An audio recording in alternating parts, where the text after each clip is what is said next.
Hey everyone, कैसे हैं आप सभी लोग। तो आज हम बात करने वाले हैं, जैसे कि आप टाइटल देख ही चुके हैं, आईबीपीएस पीओ की फास्ट ट्रैक अप्रोच। यानी कि थोड़ा सा अप्रोच चेंज करूंगी मैं, क्योंकि बेसिक जो रूटीन अप्रोच को नहीं फॉलो करेंगे, क्योंकि समय कम है। एग्जाम होने वाला है 12 अक्टूबर को आपके पास, और आज हो चुकी है आपके पास लमसम लमसम मान के चलिए 20 डेज भी नहीं है। तो इसलिए नॉर्मल स्ट्रेटेजी की बात नहीं करेंगे। स्ट्रैटेजी भी नहीं है, मैं आपको थोड़ा सा पैटर्न, लर्निंग का प्रोसेस थोड़ा सा चेंज करवाऊंगी कि भाई लर्निंग इस समय कैसे कर सकते हो, क्या पढ़ाई कर सकते हो जिसकी वजह से आप आईपीएस पीओ मेंस को क्रैक कर सके। क्योंकि क्या है, आईपीएस पीओ का जो मेंस है वो थोड़ा सा टफ पड़ता है, टफ एग्जाम पड़ता है, ठीक है। क्वेश्चंस वही आते हैं, टॉपिक्स वही आते हैं, लेकिन लेंदी होते हैं, ठीक है। चीजें उतनी आसान नहीं होती हैं।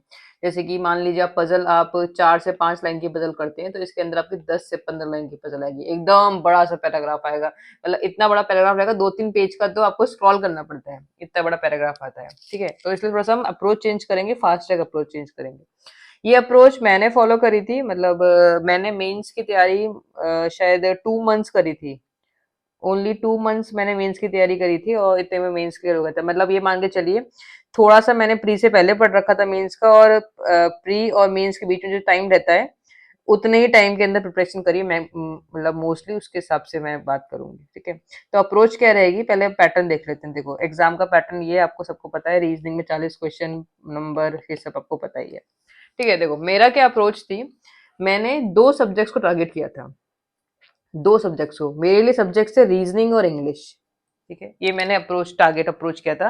मैंने इन 2 सब्जेक्ट्स को टारगेट किया है कि इसमें मुझे मैक्सिमम मार्क्स लेके आने हैं, और बाकी सबको पास करना है, बस इतना ही। तो मेरा पूरा पूरा 2 महीने जो लगा वो मेरा इसको लगा। आपको यकीन नहीं होगा, मेरे जो जीके में जहाँ पे लोग 40-40 नंबर लेके आते हैं, मेरे शायद 9.5 नंबर थे या 10 नंबर थे केवल। जीके में इतने नंबर थे, क्योंकि मैंने इसको ना के बराबर पढ़ा था। क्योंकि मुझे पता है कि मेरी जीके इतनी वीक है, मतलब इतनी स्ट्रांग है नहीं, पहले से मैंने पढ़ा हुआ है नहीं, याद मुझे रहेगा नहीं, इतनी जल्दी हो पाएगा नहीं। तो मैंने इसको सोचा ही नहीं, मुझे पता था रीजनिंग में थोड़ा सा ज्यादा कर लूंगी तो और भी अच्छे मार्क्स हो जाएंगे, और इंग्लिश में भी ठीक थी, तो इसलिए मैंने उसमें किया। तो मैंने मेजोरिटी जो मार्क्स स्कोर किए वो यहाँ से किए।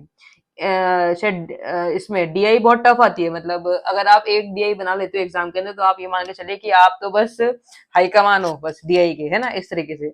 तो 10 से 12 नंबर आप, जब मेरे टाइम का एग्जाम था तो बहुत टफ एग्जाम था, 10 से 12 नंबर बहुत ज्यादा हाई माने जाते, तो अराउंड इतने ही मार्क्स आए थे, ठीक है। इसमें शायद 9 या 10 नंबर इसके अंदर थे। बाकी सारा के सारा जो मैंने स्कोर किया था वो रीजनिंग में किया था। शायद 60 में से अप्रोक्सीमेटली मुझे ध्यान है 35 to 40 मार्क्स के आसपास आए थे, या फिर इससे ऊपर आए थे, मतलब अराउंड इतने मार्क्स आए थे। और इंग्लिश में भी मैं 40 में से अराउंड मतलब 25 या 30 के आसपास मार्क्स उसके रहे थे। मतलब ओवरऑल जो मार्क्स मेरे जो आए थे, वो इन दोनों के बेसिस पे आए थे। तो आपको यही देखना है। दूसरी चीज क्या है, कट ऑफ बता दूं मैं आप लोगों को। अगर 225 मार्क्स का पेपर हो जाएगा, ठीक है, 200 नंबर इसके और 25 नंबर इसके, 225 नंबर का पेपर हो गया। 225 में से लमसम 65 से 70 मार्क्स के बीच की कट ऑफ जाती है जनरली, ठीक है। इतने कट ऑफ इतनी ही जाती है। और 25 में से अगर आप ठीक ठाक भी करके जाओगे, ज्यादा कुछ मेहनत भी नहीं करते हो, तो 14 नंबर के आसपास आपके डिस्क्रिप्टिव में आ जाते हैं। मतलब 13-14 के आसपास आपके डिस्क्रिप्टिव, 15 से ऊपर नहीं देते, पर 13 to 14 मार्क्स के बीच में डिस्क्रिप्टिव में दे देंगे। और ठीक ठाक अगर आप लिख के आते हो तो इसमें थोड़ी सी मेहनत कर लेना, क्योंकि इसको पास करना जरूरी है, वरना नहीं हो पाएगा। और बाकी 200 में से देखो, इसमें से भी अगर 14 नंबर और माइनस कर दो तो 50 के आसपास की कट ऑफ रह गई। इसमें से 200 में से 50 नंबर लेके आने हैं आपको ढंग से। तो उस 50 नंबर के लिए आप उस टॉपिक पे मेहनत करो जो आपके लिए आसान है। आसान यानी कि जिसपे आप इजीली कर लग सकते हो। देखो, अगर आप मैथ्स और इंग्लिश अगर आपकी नहीं है, अगर इंग्लिश वीक है आपकी, तो फोकस आपको जीके पे करना चाहिए, क्योंकि जीके आप स्कोर जल्दी कर पाओगे। अगर इंग्लिश वीक है तो इंग्लिश से फोकस ही मत करिए। 8 या 9 नंबर बेसिक कट ऑफ जाती है, इतना इतना कर लो, बाकी सब पूरा फोकस इस पे लगा दो। कोई भी 2 टॉपिक्स पे इस पे लगा सकते हो। मेरे को रीजनिंग पसंद थी, इसलिए मैंने रीजनिंग पे लगाया। आप मैथ्स पे भी लगा सकते हो, जो आपको अप्रोच बेटर है। तो ये फास्ट ट्रैक अप्रोच है। अगर आपके पास समय कम है तो 2 सब्जेक्ट से फोकस करो, 2 सब्जेक्ट्स पे ओनली। मतलब, और अभी तो मैं अभी इस समय तो बोलूंगी, अगर 20 दिन है तो केवल 2 सब्जेक्ट पे फोकस करो, बाकियों को तो केवल पासिंग के हिसाब से आप तैयारी करें, तो आपका एग्जाम जल्दी क्रैक हो जाएगा।